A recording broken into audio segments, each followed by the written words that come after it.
enormous array of things beginning with N. Please welcome the Nephiligenous, Jerry Springer.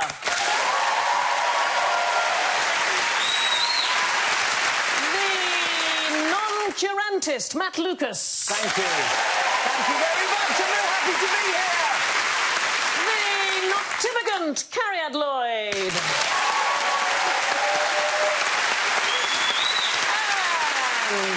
Nicky Nacky knew it's Alan Davis.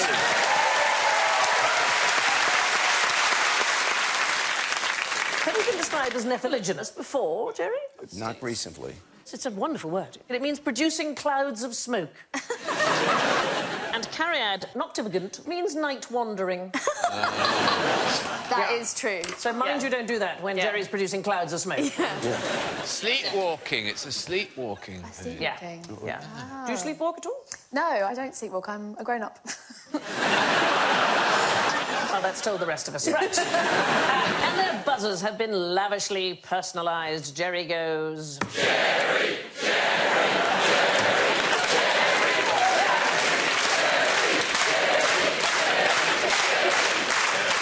Can you tell we're a bit excited that you're here, Jerry? Matt goes... No, but oh my God, I still can't believe you just said that. Cariad goes... I don't have a famous catchphrase.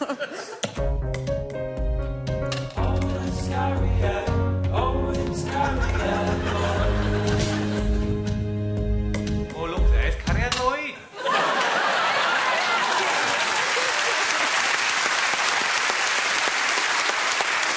Theme tune now. I've got a theme tune. You've got walk-on music. Yeah. Alan goes...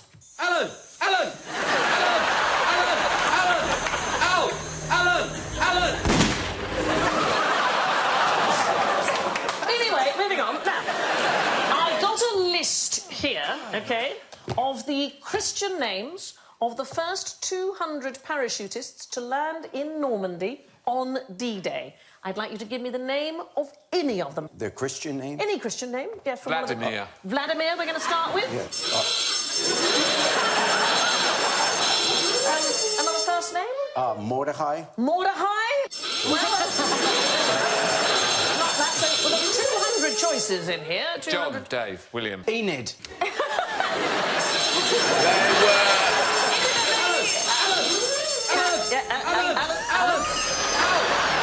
you suggesting that it's Alan? They were dummy people. They were dummy people. You're absolutely right. The very first Allied parachutists into Normandy consisted of 200 dummies, 6 men, some gramophones and a pigeon. That is a good night. It's the classic. It's the absolute classic. The 200 dummies were a diversionary tactic. Sure. The 6 men were SAS troops. I like this. They played battle noises on gramophones to divert the Germans from the real airdrops which were going on elsewhere. And the pigeon was a carrier strapped to the very first man to land. So the first soldier to land was called Norman Poole. I think they thought Normandy. Norman. Let's have Norman. But the very first ones were 200 dummies, and they were all called Rupert, because British soldiers often refer to their officers as Ruperts. They were only 2 foot 9 inches tall, but from the ground they would have looked full size. So I've got helmets for you. If you wouldn't mind, just stick those on there. Just following orders. Because we're going to show you from the ground what the parachute drop would have looked like. It would have looked like this.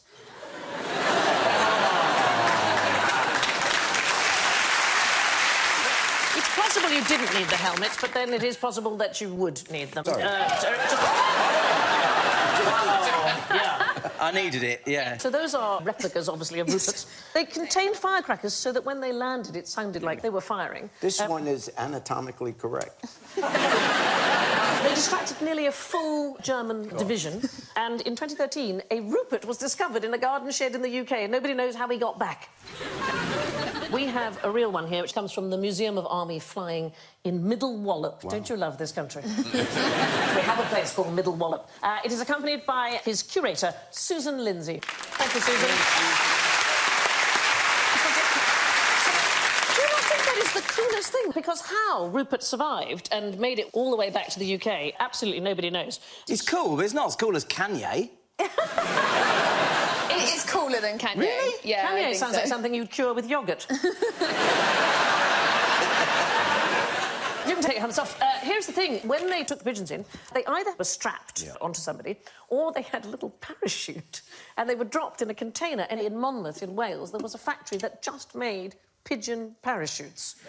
And in the United States, the Maidenform bra company stopped manufacturing bras just to make pigeon vests and pigeon parachutes. And there was another extraordinary thing, and you can see a replica also at the Museum of Army Flying, of something called the Hamel car. Look at that. It was a wooden glider, large enough to take a 7-ton tank. Do you not think that's incredible? Yep. But would they just drop the tank? No, I mean, right. they would land. Oh, I see. It wasn't the same as the pigeons and Rupert. They didn't just go, good luck, tank, and then just shove it off. It's a new way of using a tank. You just drop it on the enemy. Yeah. You don't even bother. Lots of soldiers in Normandy were wearing what underneath their uniform? Oh, Kanye West T-shirt. They wore pyjamas. Did they? Did they have a swimming exam later? To get home. Get the brick. Which was for comfort. And J.D. Salinger was present, carrying in his backpack the very first 6 chapters of Catcher in the Rye. It's just an extraordinary thought, isn't it? Yeah. My favourite story from that time is Lord Lovat. He was the commander of the 1st Commando Brigade. He took with him his personal bagpiper. This is very British to do this. He took with him Bill Millen, who was his personal bagpiper. In the hope that he'd get shot. Well,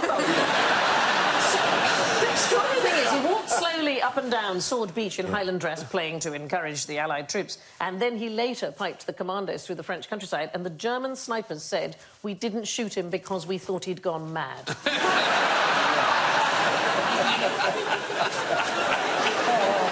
Jerry, now, this time that we're talking about, the Battle of Normandy, you were in the UK? Yes, I'd been born 6 months earlier, yeah. And where were you born? 'Cause I was extraordinary- actually born in Highgate, in a tube station. During an air raid, you were born? Not during an air raid, but you didn't know. Your mother just missed her train and... Yes, yes. Women in the 9th month would often spend nights in the subway because those were the bomb shelters. Have you been back to the station? Yeah, and there's not even a plaque there. Well, you need to have been conceived to have a plaque. When you were mayor of Cincinnati, Yes. 1977, is that right? 1977, 78. Okay, Oh, my God. What are you doing in that picture? Well, you know, when you're mayor, you also get a lot of ceremonial Yeah. things to do, so there probably was some... Oh, I know. That's when I got circumcised.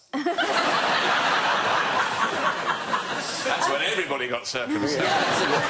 Is it true about Cincinnati that there is a full abandoned subway system that was never used that's underneath the city? Is that true? They ran out of money, actually, and so it was never completed. But yes, there is... So are there stations and...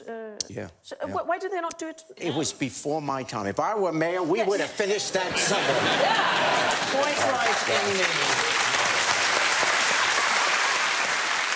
From Normandy to Newcastle now. We know why you take a canary down a coal mine, but why would you take a dead fish? Is it one of those fish you put in your hand, like, you know, you used to get from the shop for a Oh, pound? for fortune-telling. Fortune-telling yes. fish. Yeah. So is it like, there is coal here, and then it rolls over and goes, no, the coal mining industry is gone. Wow, that's like the saddest fortune fish of all time. Well, if you brought a live fish down, they would be dead by the time you got to the bottom of the mine, so this just saves time. That's true. Yeah, if you want to have a fish at all, just save time by killing it first. Right. Yeah. But maybe, because in some cultures, people eat fish. So maybe the people in the mine are peckish. OK, we're in Newcastle. Do they eat fish in Newcastle? Oh, yes, they do. They have a little fishy on a little dishy when the boat... Dance for your daddy, my little laddie. Yeah. Is it possible you spend too much time with your small children? OK, so I'm going to give you a clue. The fish in the picture is glowing. It does something down there that tells you that something's not right and it's time to leave. It's similar to the canary. Well, the canary was used, of course, to work out if there was... Poisonous gases. If there was poisonous gases. The canary would die first. Absolutely. But in the 18th century, in the Newcastle coal mines, they used dead fish as lights. So some dead fish, not all, glow faintly, yeah. and they are safer than lamps in mines because of explosive gas. Unfortunately, the fish have to putrefy in order to be able to glow, so the smell must have been unbelievable. Oh, my God. But it's called bioluminescence, and they glow because of bacteria. And it's possible that the bacteria glow to attract living fish to eat the dead fish, and that helps the bacteria to spread. That is incredible. Yeah, cunning bacteria. Yeah. And it's been known about for years. Aristotle spotted that damp wood glows. Pliny the Elder, he recommended using, I like this, a walking stick dipped in a jellyfish's glowing slime as a torch. When Kanye West played Madison Square Garden, he lit the show just with Dead fish. Yeah. Yeah. The same as, you know, toxoplasmosis, that bacteria. Yeah. And it lives in cats. It wants to be in cats, but if it can't get into cats, it affects a rat or a mouse, it will make the mouse not scared of cats anymore, so that it's more likely to be ate by a cat. Are you making this up? No. And they have found that human beings who have toxoplasmosis are more likely to have car crashes. So the bacteria is trying to kill you so that a cat will find you. That is true. Is this why we have these books to write this down? It's also to write down what medication Carrie had. Toxoplasmosis, guys. It is absolutely true what Carrie had said. It is Yeah. absolutely true. And, I mean, the world is so extraordinary. There are lots of sea creatures that glow when they're disturbed by a boat's wake. Oh, yeah. So that glows. And this is a serious issue. So in World War I, there was a German submarine tracked and sunk because it had disturbed enough bioluminescent organisms. We could see where it was. Yes, and exactly. boom. It glowed from the surface. And there is bacteria that's now been engineered to glow brighter in polluted water. So you could tell if water has been polluted because of that. Usually you can smell it. Yeah, there is that. And they can also use it various ways. For example, they can inject mice with genetically modified glowing herpes virus, and who hasn't wanted to have that at some point in their lives? And then scientists can examine how it moves through the body. No, I don't know why it's glowing, honey.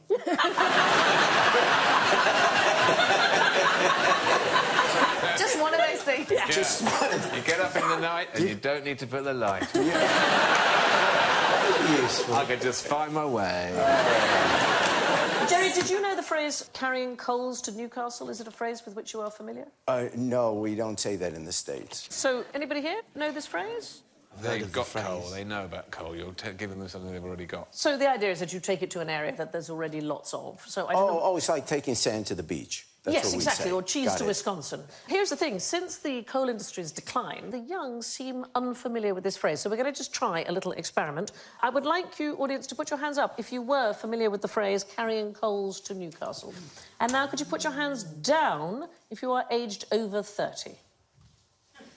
Wow, it's hardly anybody. It's a commonplace idiom that seems to have died out pretty much in one generation. Wow. The Danes say "Gi bærer børn brød," which means give the baker's children bread. The Greeks had a wonderful one. It is bringing owls to Athens. So, first of all, the owl used to roost in the rafters of the Parthenon. It was sacred, the owl, to the patron goddess Athena, and it featured on the beautiful, beautiful silver coins. So there was no point in bringing owls to Athens, either the real birds or the coins, because that would be pointless. They had plenty. We should think of some new ones, should we? If we can't have coals to Newcastle, what else could we have? Fake tan to Essex. What about bringing the footballer Andrew Cole to Newcastle? Because he used to play for Newcastle. Well, that's so clever, I wish I'd thought of him. Now for a question on non-employment. What's the most painless way of sacking 24,000 people at the same time? Don't tell them. Don't tell them. Don't tell them. Just don't mention it. Are they dummies again? Are they fake employees who never existed? They are, and it did happen. So it was February 2016, Nigeria sacked 23,846 employees from the government payroll, all for the same offence. They didn't exist. And the move saved £8 million a month.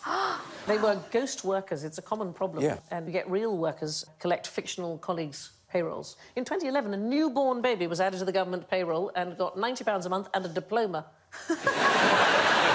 You can get high office as well. In 2007, Andre Kasongo Ilunga became the Minister of Foreign Trade in the Democratic Republic of the Congo, despite the fact that he was entirely fictional. The Congolese law is that there has to be 2 candidates for any ministerial post, right? So there was a politician called Kasimba Ngoyi, and he really wanted the role. So what he did was he invented a fake rival, this gentleman. And the fake guy won? Well,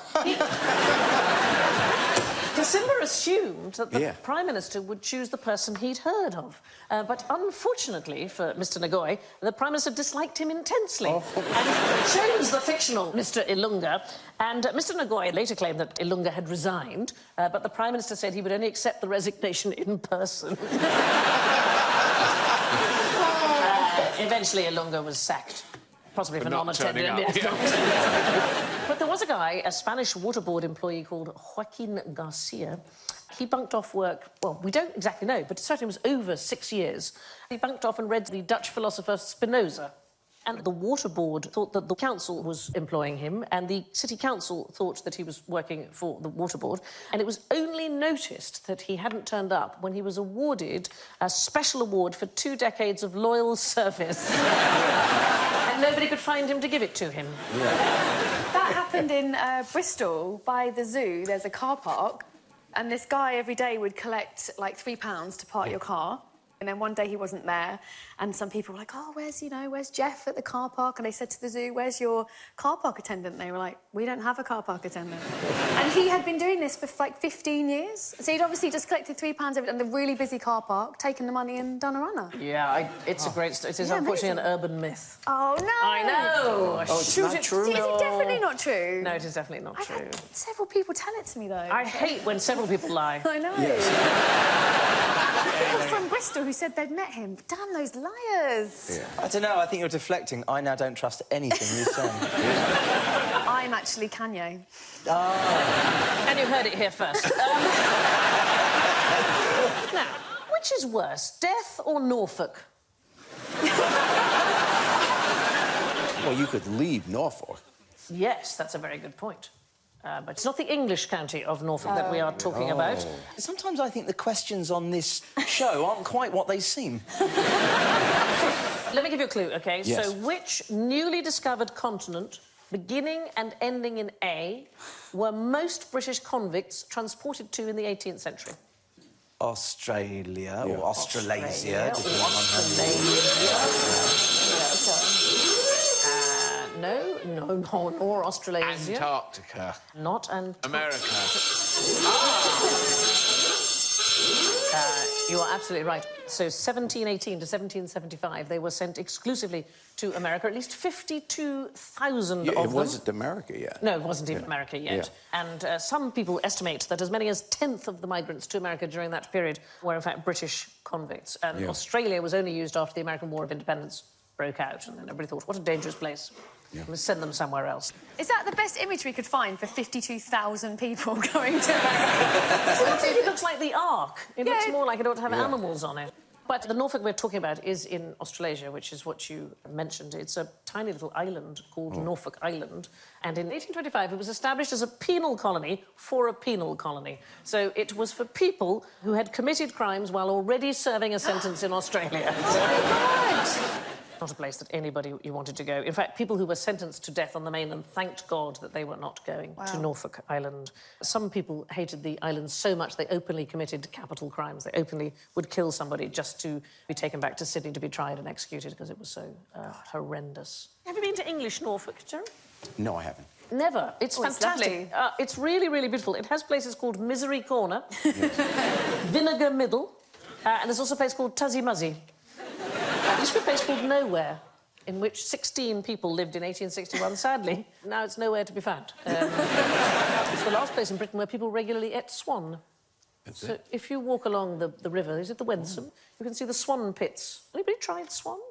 No. Eat the swan? Not allowed, are you? Yeah. Well, you can if you are... Quick. If you're quick. If you go to dinner at St John's College, Cambridge, you can eat swan. But no, you're not normally allowed to. But they have become a sort of wonderful symbol of love. And in Boston Public Gardens, there are 2 swans, Romeo and Juliet, who've been together for over a decade, who represent love to the city of Boston. It was found out recently they should have been called Juliet and Juliet. So, there we are, just one of those things. In which country is the very highest peak of the Alps? Isn't Mont Blanc the tallest? OK. So where is that? Where is it, Matt? Italy, I think. Multiple. It's on the border. It is exactly on the border. The French-Italian border, in fact, passes directly over Mont Blanc's peak. But the very highest peak of the Alps is not up Not there. Mont It's Blanc. neither in France nor in Italy. Switzerland? I'm going to go for Switzerland, OK? I want you to think unlikely, and I want you to think, you know, like a flat Is it place. that the Alps go much further?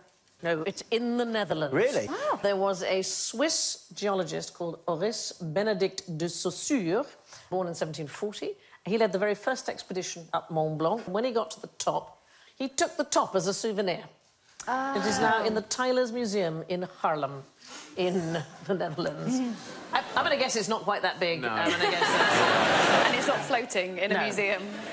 He was a fantastic polymath, de Saussure. He's really worth looking up. He did so much for women's education because he educated his daughter, Albertine. He's also described as the inventor of climbing, or alpinism.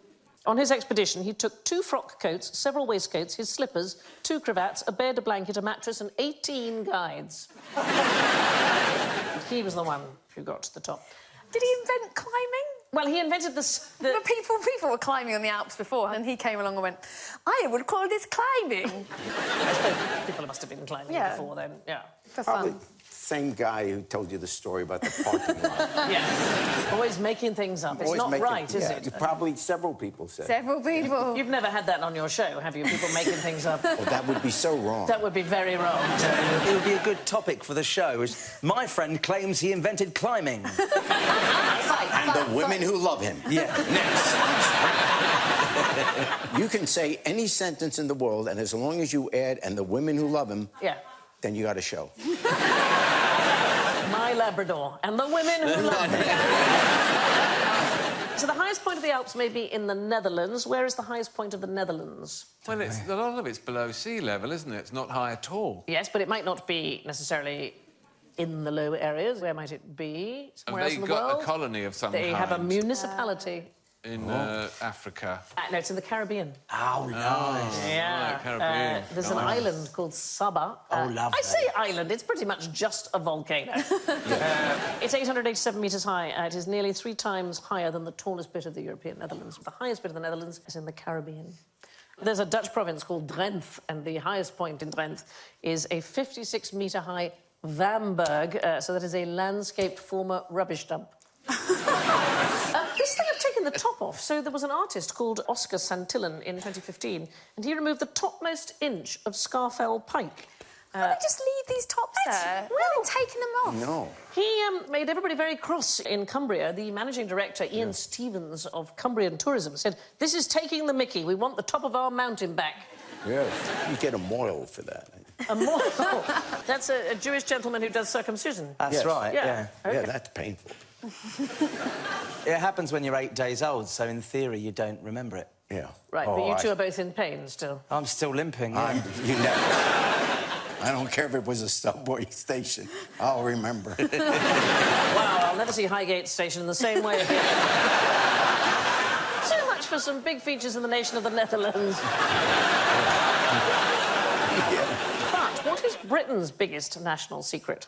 If we tell it, it won't be a secret anymore. Ah, well, that is true, and that was a thing that worried people for a long, long time. So we're in Was it- London. Right. Was it the- The London Tower or something up It is a there? tower. The It's the tower is Shard, right, the secret. Jerry. Is there some enormous building that isn't supposed to... Yes, there is an enormous building that was a secret for years and The- years and The years. Gherkin. BT The post Tower. office tower. BT Oh, the Tower BT is Tower. exactly right. It was built in 1965. It was considered such an important part of the telecoms infrastructure that it was classified as an official secret. Because no one can see it. No, I know. Oh, my God. It was Britain's tallest building. It contained a public viewing gallery and a revolving restaurant. Nevertheless... I went to that place once for a charity event. Yeah. And Rick Astley was singing. It's wonderful. And I went to the loo, which is in the middle. And when I came out the loo, it had revolved, and I came out right on stage next to me. It's never going to give you up. It was technically illegal to take photographs of the tower under the Official Secrets Act. It wasn't included in any Ordnance Survey maps until the mid-1990s. Oh. In a 1978 case, a judge would only refer to it as Location 23. And in 1993, the MP, Kate Hoey, spoke in Parliament to state the location. She said, "I hope that I'm covered by parliamentary privilege when I reveal that the British Telecom Tower does exist and that its address is 60 Cleveland Street, London." But the restaurant was fantastic. Nice. Did you ever go to the revolving restaurant No, at the no, top? I haven't been. It was just glorious. And in 2009, BT said they were going to reopen it. And anybody who's ever had a promise from BT will know that that never happened. But you get a lot of emails saying your order's on its way. Yes, but the location of the post office tower, not the worst ever breach of national security. So the English historian Peter Hennessy, in 1963, the 25th of June, he said, "Britain was left entirely unguarded against nuclear attack because every single screen of the ballistic missile early warning system was tuned to the cricket." What's the best cure for nostalgia? Is it actually living in the actual past and staying there? And then you don't need nostalgia because you're still living in it. But wouldn't you be nostalgic for the 100 years before? Yeah, would there not be a period? There's always going to be a period behind. Oh, yeah. Like, even the Dark Ages. Do you get nostalgic, Jerry? Yeah. Smell. Yeah. If you smell something, it brings back a memory. Straight away, isn't it? Cigarettes in pubs. Yeah. Do you miss them? Yeah. Yeah. Smell affects your memory part more than sight or touch or anything. It instantly affects your Yeah. memory. My wife, when she smells beer on me, she knows where I've been. Other things you were nostalgic for, Alan? I'm not a nostalgic person, no. But that's probably good. I think the future is going to be great.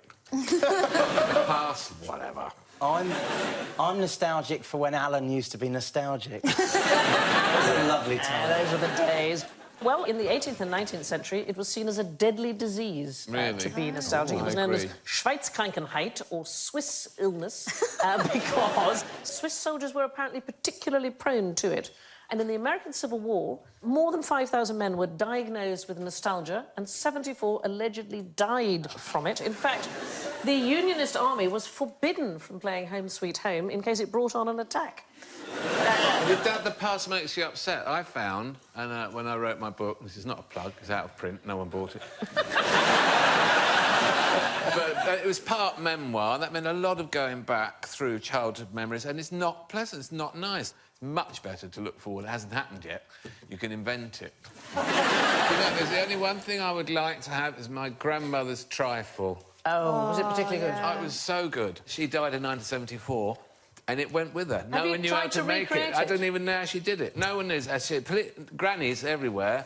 Write down all your recipes so that we can continue to Funny have enough, them. I just bought a book for my kids for all the things that I've learnt from previous generations, and I'm starting to write the recipes down. I do think it's Yeah, I important. think that that's we a good idea. Yeah. Sorry, if you've just tuned in, this evening's episode was a tribute to Carriad, Jerry, Sandy and Alan, who all very sadly died of nostalgia.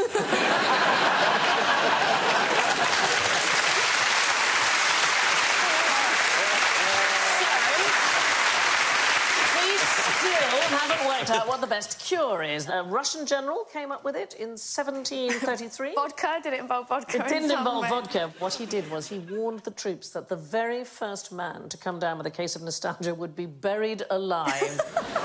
And cases plummeted.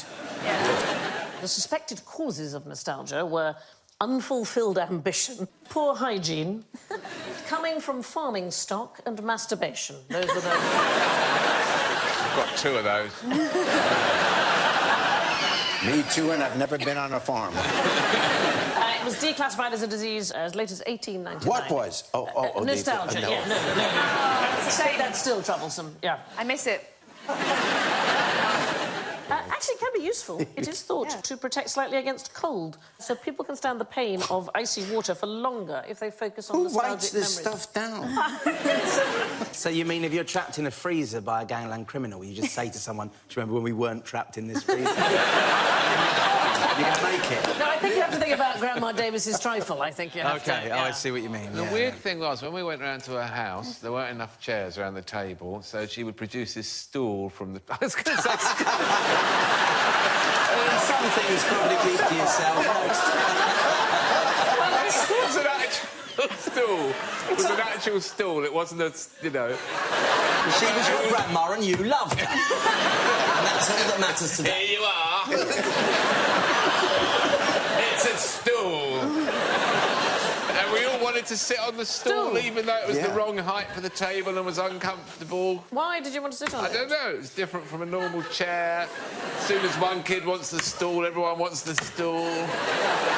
I'd like the stool and the trifle. Everything else could... I don't care. Now for something completely different. Alan, are you a narcissist? I know, I don't like looking at myself.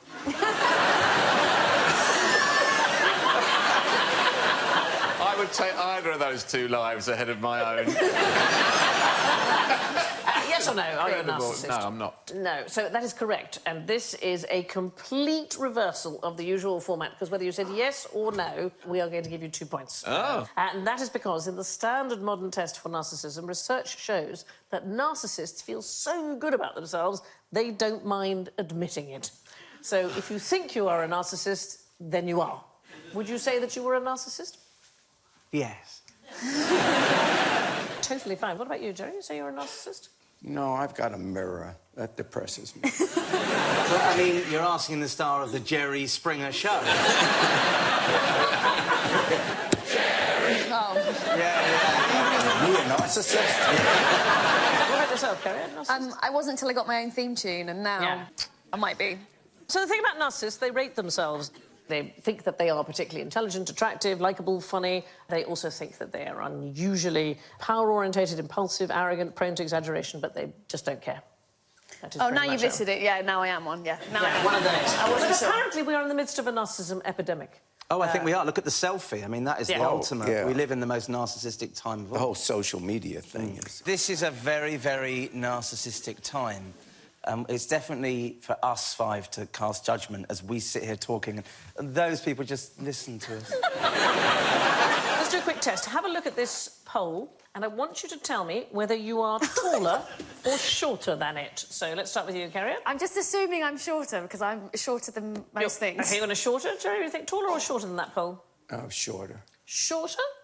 Boys? Alan? I'm exactly the same height. Exactly the same height.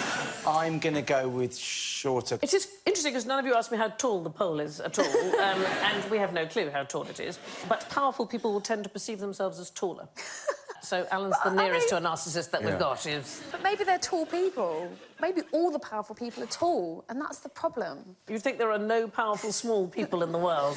No. Well, I'll have you know you could lose with such a remark. I went to university with a very beautiful girl. She just thought she looked normal. She didn't realise how the world perceived her, that everybody would literally see her and just smile. If she didn't have enough money at a cafe, they'd be like, don't worry about it, you're so beautiful, just don't worry about it. Wow, do you know what happened to her? And she's very happily married. Yeah. I wanted it to have turned out shit, didn't you?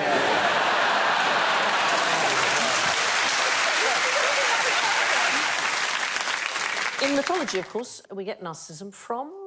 Narcissus. Narcissus. Gazing in a pond. It's a beautiful picture by John William Waterhouse, and he became so transfixed by his own reflection that he was unable to drag himself away, and he stayed there and was eventually transformed into a flower. What flower was he transformed into? Oh, self-raising.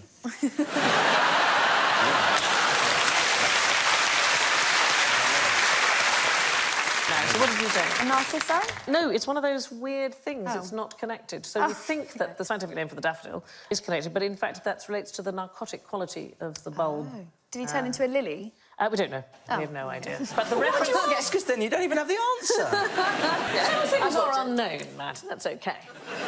What's curious about him is that he seems to have bothered to wear a hat. It's a big hat near his elbow, there. The painter's tribute to his mother, his grandmother. Yeah. He could have put a stool there.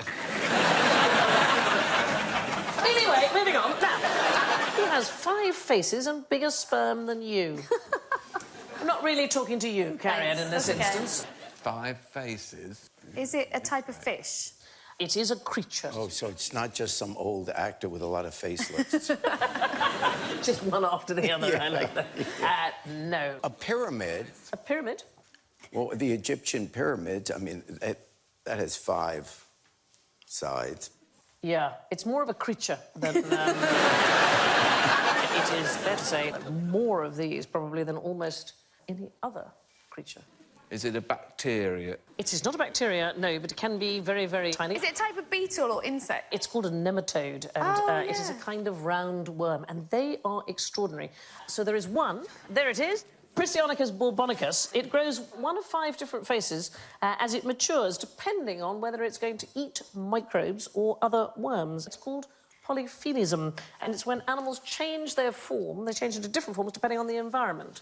But OK, here is the really extraordinary thing about the nematode. We know about more than 20,000 species, so they compare that with 5,000 mammals. But some scientists believe that there are more than 1 million undiscovered species, and they are everywhere. Some of them are so small that it would take 20 to 30 of them lying end to end to equal the thickness of a single average coin.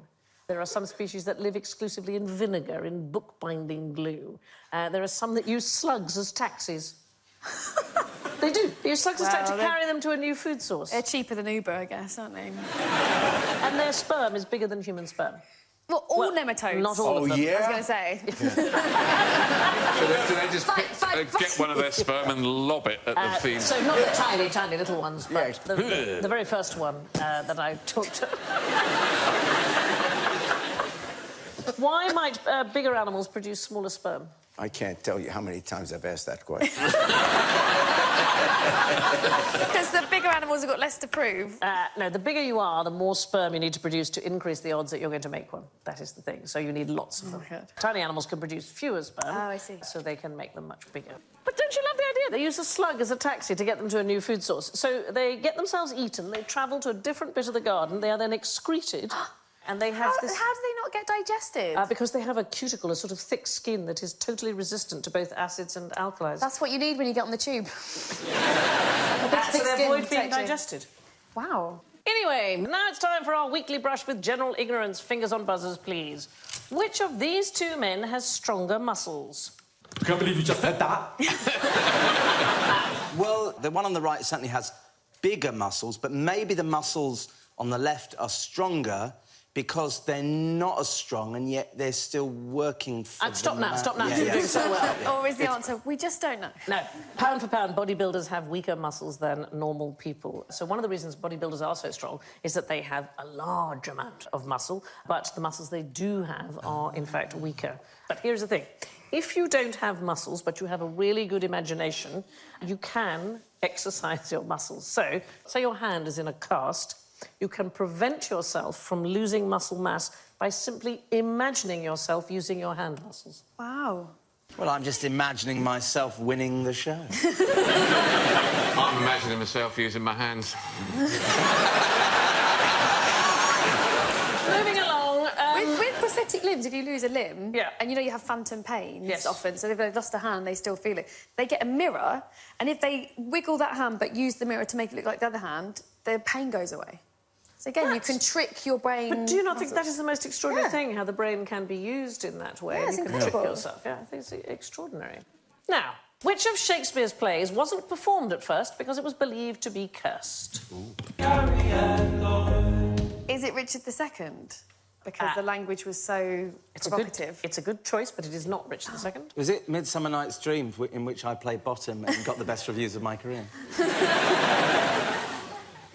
No. Is it the one that was playing when the globe was burnt down? It is the one that was playing. Oh, Is that which No one? Sex, Please, We're British. That's it. One for your wife. 1613 was a production of Henry VIII. Henry VIII? I was going to say Henry VIII. And it was the very first recorded performance at the Globe, and they fired a cannon as one of the sort of special effects, and it hit the straw of the thatched roof, and theatre burnt down. I have to say, nobody was injured. The only risk to life was one man's breeches caught fire, and his friend put him out with a bottle of beer. That's the... Theatres used to burn down all the time. And one theatre was burnt down about 400 or 500 years ago because one guy advertised that he could squeeze himself into a quart bottle on stage. And so thousands of people turned out to see him, and when it was just a... Weirdly, he couldn't do it. Yeah, weirdly, he couldn't do it, and there was a riot and the theatre burnt down. Wow. Why don't they do that on Britain's Got Talent? Yeah. Have you been to the Globe Theatre that was rebuilt? No, I haven't. Oh, it's absolutely fantastic. It's really wonderful. And what I loved about it, when they were excavating to build the present one, they discovered a layer of hazelnut shells, and it allowed the rainwater to filter through. So when they rebuilt it, the theatre sourced 7.5 tons of hazelnut shells from Turkey, and they were flown over on a military transport plane and used in exactly the same way. But what is the play that actors have often treated as being cursed? Well, I don't want to say it because it's cursed to say it, but Macbeth. And the reason you're not supposed to say Macbeth is because traditionally, when repertory companies were doing a play and no one was coming, what they would do is quickly put on Macbeth, which was in their repertoire, because people always came to see Macbeth. So if you were putting on Macbeth, it was the thing you really wanted to do. It was a disaster. But, I mean, there have been some examples. So in 1947, there was a guy called Harold Norman. He was an actor who poo-pooed the superstition, and he was playing the lead in the Scottish play, and he died at Oldham Coliseum in 1947 playing Macbeth when he was accidentally stabbed with a real sword. 1849, there was a British actor called William Charles Macready and an American called Edwin Forrest. They were both playing Macbeth at different theatres in New York, and their fans rioted as to who was the most successful, and more than 20 people died and more than 100 were injured. Oh, my God. Wow. I know. But nobody was superstitious about the Scottish play in Shakespeare's lifetime. Name America's biggest fault. Donald Trump?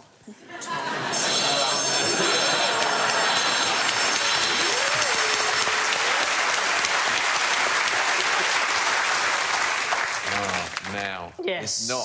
Is it not going to be the San Andreas fault? It is not the San Andreas, you're absolutely right. It is not even the most dangerous fault line in California. So here's the thing. California sits across 2 continental plates, the Pacific and the North American.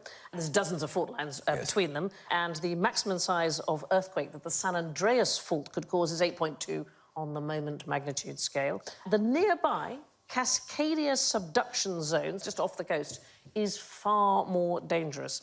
A huge rupture along it could release an earthquake 30 times stronger than the San Andreas. I mean, that is half as large again as the quake that caused the Indian Ocean tsunami on Boxing Day in 2004. So it is a huge thing. They estimate a big earthquake would cause a tsunami up to 100 feet high. Yikes. Yeah, yikes indeed. And that brings me to the matter of the scores. Well, my goodness. In first place, with a magnificent 7 points, it's Cariad!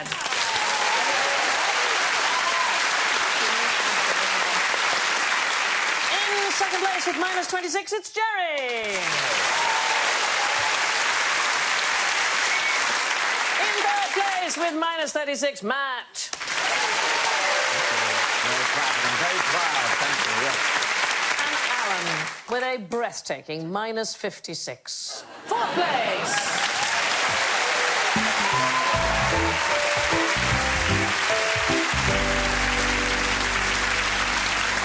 Our thanks to Jerry, Cariad, Matt and Alan. Tonight, I'm going to leave the last word to Jerry.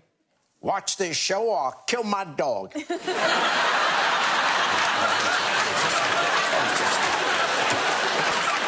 care of yourself and each other.